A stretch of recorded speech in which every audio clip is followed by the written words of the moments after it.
Pendant des décennies, la paix mondiale, elle a tenu à un fil. Vous savez, cette certitude d'une destruction mutuelle assurée par l'arme nucléaire. Mais qu'est-ce qui se passe quand le champ de bataille n'est plus physique, mais qu'il devient mental? C'est la question qu'on va se poser aujourd'hui. Parce qu'un conflit invisible est en train de se jouer là, dans nos esprits, et il pourrait bien rendre obsolètes toutes les anciennes règles du jeu. Cette question peut paraître un peu folle, digne d'un roman de science-fiction. Un mème plus dangereux qu'un missile? Et pourtant, c'est une idée qui est vraiment au cœur de la stratégie moderne. Car aujourd'hui, la guerre, elle ne vise plus seulement à détruire des armées, non, elle vise à conquérir les esprits. Alors, avant de plonger dans la manière dont tout ça peut s'effondrer, revenons juste un instant sur ce qui a maintenu l'équilibre jusqu'à maintenant.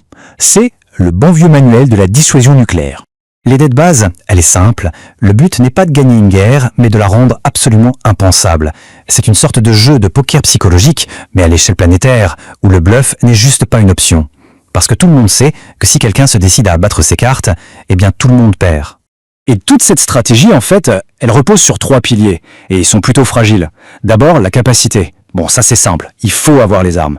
Mais avoir les armes, ça ne suffit pas. Il faut aussi la crédibilité. Ça veut dire que l'ennemi doit être absolument convaincu qu'on n'hésitera pas une seule seconde à les utiliser. Et enfin, la communication. Il faut être sûr que le message est bien passé, qu'il est reçu 5 sur 5. Si un seul de ces piliers se met à vaciller, c'est tout l'édifice qui s'écroule.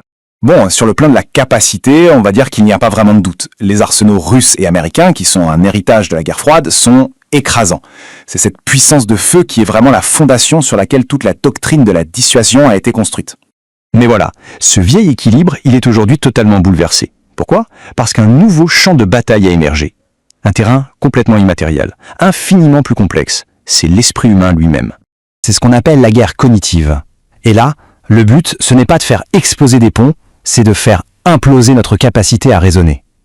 L'objectif, c'est de semer le doute, de brouiller toutes les pistes, jusqu'à ce qu'on ne sache plus du tout distinguer le vrai du faux. Et pour ça, l'arsenal est vaste. Il y a la désinformation, bien sûr, c'est-à-dire inventer un mensonge de toutes pièces, mais il y a des choses beaucoup plus subtiles, comme la malinformation. Là, on prend une information qui est vraie, mais on la sort complètement de son contexte pour lui faire dire l'inverse. On ne ment pas directement, non. On manipule la vérité elle-même, pour attaquer directement les émotions et la rationalité. Et tout ça, ça suit une mécanique qui est vraiment bien huilée. D'abord, on fabrique une histoire, un narratif toxique. Ensuite, une armée de bots la propage à une vitesse hallucinante sur les réseaux. Puis, des influenceurs ou des médias pas très scrupuleux lui donnent une sorte de vernis de légitimité. Et à la fin, eh bien, le poison de la méfiance, de la division, s'infiltre tranquillement dans toute la société. Le gros problème, c'est que ce phénomène est en train d'exploser. Le nombre de ces campagnes monte en flèche, ce qui crée une sorte de brouillard informationnel permanent.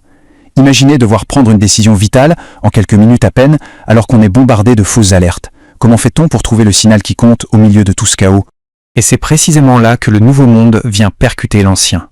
Parce que la guerre cognitive, elle ne se contente pas d'exister à côté de la dissuasion nucléaire. Non, elle la vise directement. Elle s'attaque à son essence même, la psychologie. Là, l'opposition est totale. Vraiment. D'un côté, la dissuasion nucléaire. Pour qu'elle fonctionne, il faut de la clarté, de la confiance et une rationalité à toute épreuve. De l'autre côté, la guerre cognitive, qu'est-ce qu'elle produit? Exactement l'inverse. Du bruit, du tout et au final, la paralysie. C'est en quelque sorte l'arme parfaite pour neutraliser la dissuasion sans tirer un seul coup de feu. Et l'impact, il est dévastateur.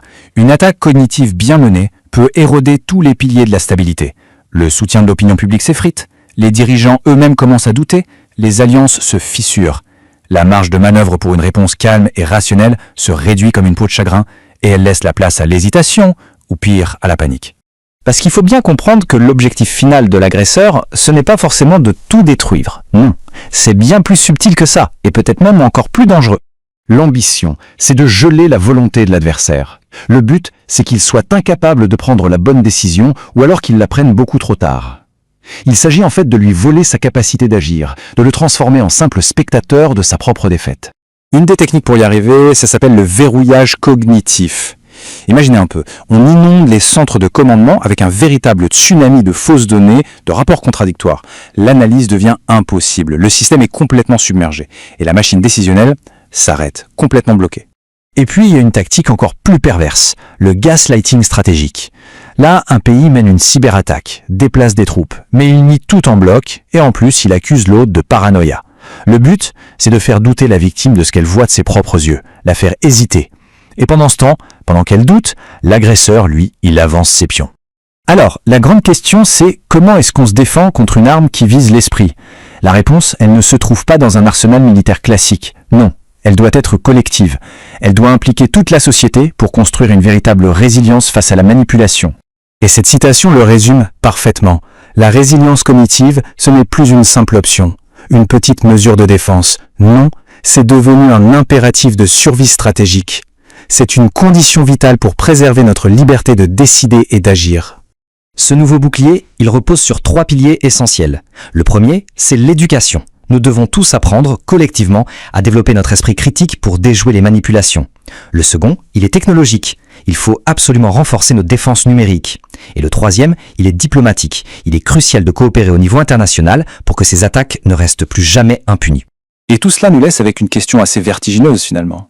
Si la réalité elle-même est devenue un champ de bataille, comment fait-on pour construire une sorte d'immunité collective stratégique?